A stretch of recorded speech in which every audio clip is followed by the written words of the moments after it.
नमस्कार विद्यार्थी मित्रांनो. रयत शिक्षण संस्था सातारा, रयत ऑनलाईन स्कूल एज्युकेशन अर्थात रोज प्रकल्प यामध्ये तुमचं सर्वांचं हार्दिक स्वागत. आमच्या कॉलेजचे नाव सद्गुरू गाडगे महाराज कॉलेज कराड. आमचे मार्गदर्शक आदरणीय प्राचार्य डॉक्टर मोहन राजमाने साहेब.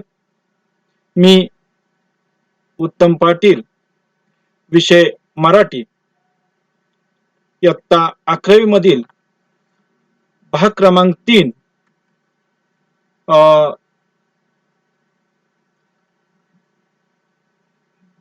3 मधील साहित्य प्रकार नाटक हे 3 नंबरचं नाटक आपण पाहत होतो मागच्या तासाला. सुंदर मी होणार, लेखक आहेत पु ल देशपांडे. यातला आपण पहिला भाग पाहिलेला आहे. पहिल्या भागामध्ये आपण बघितलेलं आहे की खालसा झालेल्या संस्थानांनी महाराजांची बेबी दीदी, राजेंद्र व प्रताप ही मुले आणि त्यांच्या कुटुंबाचे डॉक्टर अशी पात्र योजना प्रस्तुत नाट्य उतरत आली आहे. स्वातंत्र्यपूर्व काळात आपल्या देशात अनेक संस्थाने होती. ही संस्थाने खालसा केली. संस्थाने खालसा झाली तरी काही संस्थानिकांच्या मनोवृत्तीत फरक पडला नाही. सत्ताधीश म्हणून असलेल्या त्यांचा तोरा कधी कमी झाला नाही. त्यामुळे राजा व त्यांचे कुटुंबीय, राजा व प्रजा यांच्यातील दरी कायम राहिली. परिणाम असा झाला की संस्थानिक व कुटुंबीय यांच्यामध्ये मानसिक दुरावा निर्माण झाला आणि त्यांच्यामध्ये संघर्ष होऊ लागले. त्यांच्यातील संघर्ष आपण पाहत आहोत. प्रस्तुत नाट्य उत्तरात तो दर्शवलेला आहे. आता आपण पहिल्या भागामध्ये पाहिलेला आहे. आता आपण दुसरा भाग पाहूया. महाराज, तिला काय मध्येच थांबून माझ्या वागण्याची चिकित्सा तुमच्याकडून व्हायला नको आहे. मला माझं पत्र मिळालं. बेबी काय म्हणते बघा. 16 मुळा करून टाकलेलं पत्राकडे पाहत हो महाराजांचं लक्ष जात. महाराज पत्राची अवस्था पाहत असं. बेबी पण पप्पा. महाराज तुमचं काय मत आहे हे या पत्राच्या अवस्थेवरून कळलं मला. बेबी पण मला तुम्हाला काही सांगायचं आहे. महाराज इंग्लंडच्या बोटीत 15 दिवस एकत्रच राहायचं आपल्याला, तेव्हा सांगा. बेबी इंग्लंडच्या बोटीत. महाराज ऐकले मी ते वाक्य, पुढे बोला. बेबी मला पुढे काही बोलायचं नाही. आता अशा प्रकारे ते म्हणतात. महाराज ठीक आहे, मग माझं ऐका. त्या माणसाशी मी लग्न करू देणार नाही तुला. बेबी तो प्रश्न आता तुमच्या इच्छेचा राहिला नाही. माझं त्याच्याशी लग्न झालं. महाराज केव्हा. बेबी ज्या दिवशी त्याची आणि माझी पहिली भेट झाली तेव्हा. महाराज त्याला लग्न म्हणत नाहीत बेबी. दीदी पप्पा काय बोलता हे. बेबी आणि दीदी याच्यावर तू मला प्रेम करायला सांगतेस. प्रेम हा शब्द कशाचे खातात हे ज्याला ठाऊक नाही त्याच्यावर मला प्रेम करायला सांगतेस. ते बेबी म्हणते. महाराज मला तुमच्या प्रेमाची आवश्यकता नाही बेबी. बेबी तुम्हाला कोणाच्याच प्रेमाची आवश्यकता नाही पप्पा. तुम्हाला आवश्यकता आहे फक्त अमर्याद सत्तेची. आता अमर्याद म्हणजे अफाट आणि सत्ता म्हणजे शासन. तुम्हाला आवश्यकता आहे ते फक्त अफाट अशा शासनाची, सत्तेची हवा आहे किंवा गरज आहे. ज्या डॉक्टरांनी पोटच्या पोरासारखं संगोपन केलं आमचं, त्यांच्या सेवेचं तुम्ही काय चीज केलं तेही पाहिलं आम्ही आत्ताच. बाबूळ झाडाला देखील फुले येतात. पण पप्पा तुम्ही दुसऱ्यांच्या आयुष्यात काटे पसरण्याखेरीज काही केलं नाही. आता बाबूळ म्हणजे एक काटेरी झाड. एखाद्या काटेरी झाडाला सुद्धा फुले येतात, पण तुम्ही मात्र आयुष्यात दुसऱ्याच्या आयुष्यात काटे पसरण्यासारखं काही केलं नाही, असं ते आपल्या वडिलांना म्हणते. दीदी, चल चल माझ्या बरोबर, माझ्या झोपडीत तुला निवारा आहे. बंडाचे आईबाप गाई घोड्याला देखील पोटच्या पोरासारखं प्रेम करतात. आपल्या हाताने भाकर खाऊ घालतील तुला. महाराज, बेबी कोंडून ठेवील तुला. महाराज म्हणतात, बेबी तो कोंडून ठेवील तुला. बेबी, मग आजपर्यंत काय केलं तुम्ही? महाराज, बेबी त्या मोतदाराच्या मुलाशी तुला तुला लग्न करता येणार नाही. आता मोतदार म्हणजे माहूत, हत्ती हाकणारा, हत्ती चालवणारा. हा माहूतच्या मुलाशी तुला लग्न करता येणार नाही, असं महाराज आपल्या मुलीला म्हणतात. बेबी, अनोळखी माणसाच्या मताला मला नाही मान द्यावा असं वाटत.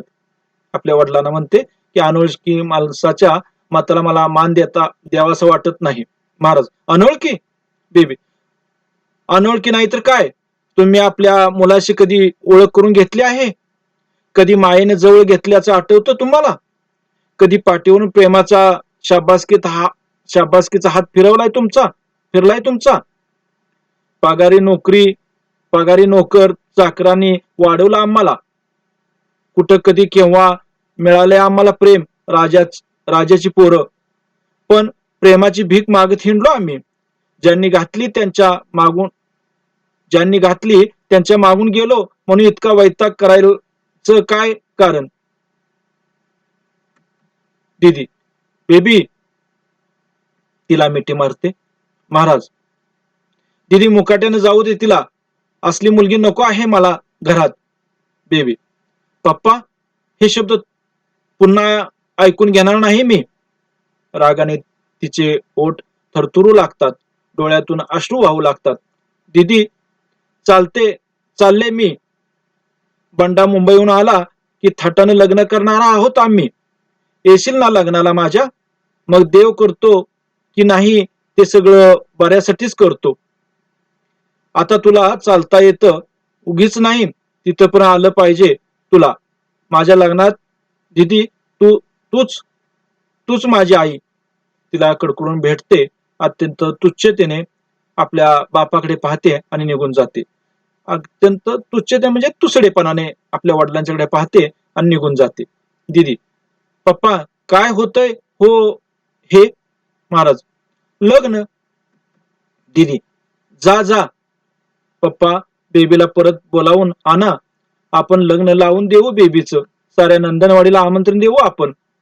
या वाड्याची 15ही दालनं गजबजून जाऊ देत माणसानी. राजा आणि प्रजा यातलं शेवटचं अंतर तुटून जाऊ दे पप्पा. आता नंदनवाडी म्हणजे एका संस्थानाचं नाव आहे.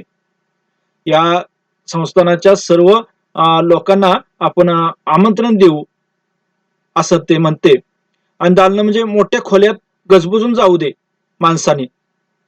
आणि राजा आणि प्रजा यांच्यातलं अंतर, शेवटचं अंतर तुटून जाऊ दे पप्पा, असं ती दीदी म्हणते. महाराज, दीदी बेबी गेली हे चांगलं झालं.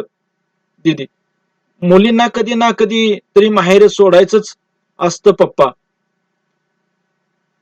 पण हे असं नव्हे, माझ्यासारखी आयुष्यभर माहेरीच राहण्यासाठी जन्माला आलेली कमनशिबी मुलगी एखादीच.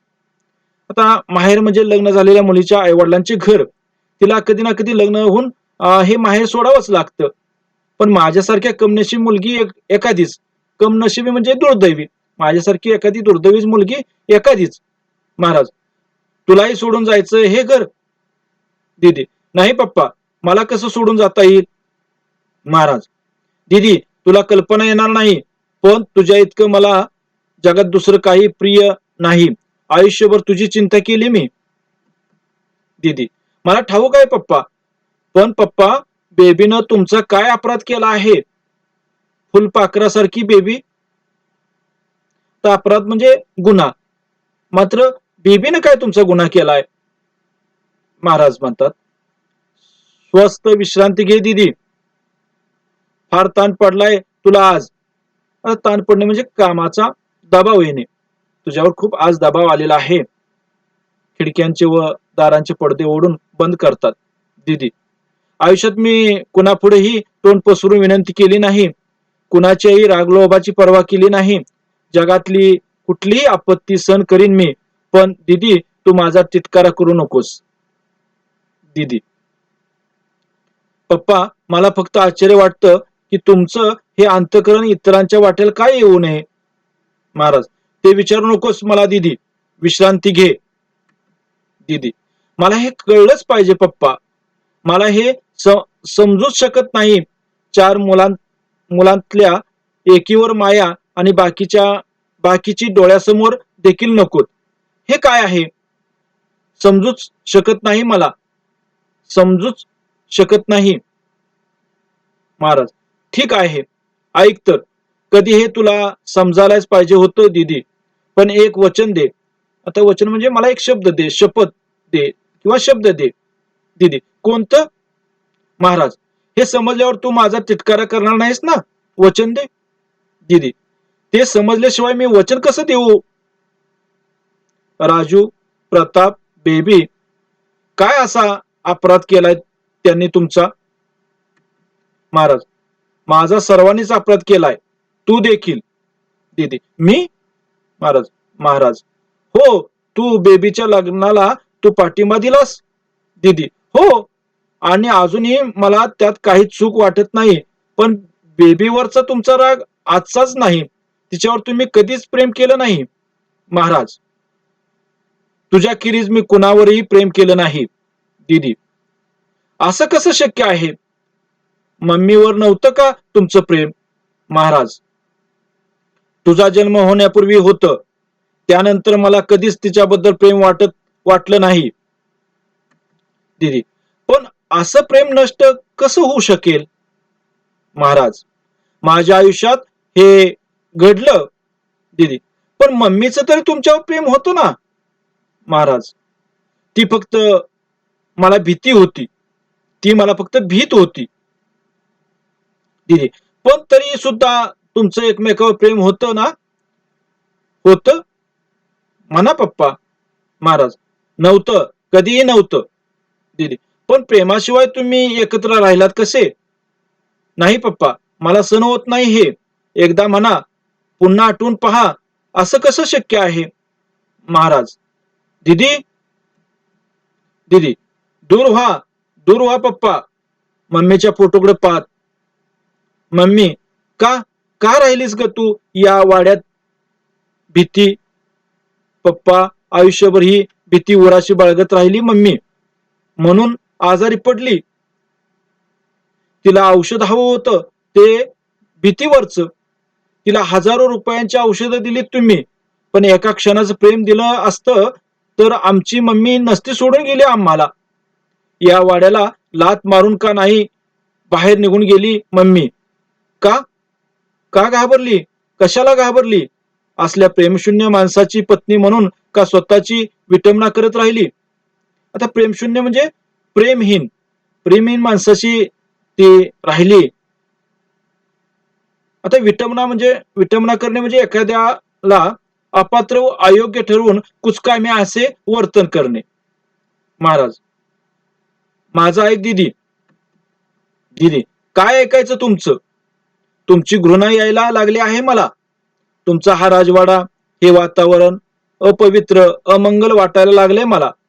मी दारिद्र्यात राहीन पप्पा, पण अपवित्र वातावरणात राहणार नाही. तर घृणा म्हणजे तिरस्कार, द्वेष, तुमचा द्वेष किंवा तुमचा तिरस्कार वाटतो मला. महाराज, कुठे चाललीस? दीदी, वाट फुटेल तिथे. महाराज, म्हणजे त्या उन्हाळ इस्माकडे? दीदी, तुझ्यापासून खोटेपणाची अपेक्षा केली नव्हती मी. दीदी, काय खोटेपणा केला मी? आता उन्हाळ म्हणजे उडान टप्पू, त्या उडान टप्पू इस्माकडे अशा अर्थानं. दीदी, काय खोटेपणा केला मी? महाराज, तू म्हणाली होतीस की त्यांच्याबद्दल केवळ एक कलावंत म्हणून तुला आदर आहे, पण तुझं प्रेम आहे त्याच्यावर? दीदी, होय, पण मला त्याच्या आयुष्याचा नाश करायचा नव्हता. संसार उभा करण्याचं सामर्थ्य माझ्या दुबळ्या शरीरात आहे असं वाटत नव्हतं मला. आणि त्याही पेक्षा पप्पा, तुमच्यासाठी हे घर सोडायचंच नव्हतं मला. बेबी गेली, उद्या प्रताप राजूही जातील, मग तुम्ही एकटे एकटे राहाल. मम्मीचे अश्रू डॉक्टरांनी पुसले आणि ते अजन्म अविवाहित राहिले. तुमचे अश्रू पुसत मी तुमची मुलगी म्हणून नव्हे पप्पा, पण तुमची आई म्हणून राहणार होते. पण तुम्हाला कधीच समजू शकलं नसतं ते पप्पा. प्रकाशाच्या लेकरांना या अंधार कोठडीत त्यानं जन्माला घातलं. त्यांना प्रकाशाकडेच गेलं पाहिजे. थेंबर पाण्याचा देखील शेवटी विशाल समुद्राशीच ओढ असते पप्पा. माझ्यासारखी दुबळी मुलगी सुद्धा त्याच विशाल जीवनाकडे निघाली आहे. जीवनाच्या त्या प्रकाशात न्हावून आता सुंदर व्हायचं आहे. जाते मी पप्पा. संजय माझ्या उत्तराची वाट पाहत असतील. महाराज, कुठे? दीदी, पृथ्वीच्या पाठीवर जिथे असतील तिथून त्यांना शोधून मी काढीन. तितकं सामर्थ्य आलंय माझ्या पायात. आता संपूर्ण बरं वाटतंय मला. गुड बाय पप्पा. जाते. महाराज, सुभानराव अत्यंत अस्वस्थपणे खोलीत फेऱ्या घालू लागतात. सुभानराव ईडीच्या वेशात येतात. हे सहन होत नाही मला. सुभानराव, काय युअर हायनेस, म्हणजे आदराने त्यांच्याशी बोलतात, राजाशी आदराने बोलण्याचं ते शब्द वापरतात. Your Highness. महाराज, हा प्रकाश ओढून घ्या सगळे पडदे. सुभानराव खिडक्या दारांचे पडदे ओढू लागतात. खोलीत काळोख होऊ लागतो. महाराज दिदीच्या खुर्चीत बसतात. अशा प्रकारे हे नाटक इथं संपतं. सुंदर मी होणार म्हणजे सुंदर या इथं शब्दाचा अर्थ घ्यायचा आहे स्वातंत्र्य. आम्हाला या गुलामगिरीतून किंवा बंधनातून स्वातंत्र्य हवं आहे, म्हणजेच आम्ही सुंदर होणार आहे. अशा प्रकारचं हे नाटक इथं संपलं. आपण इथं थांबूया आणि धन्यवाद.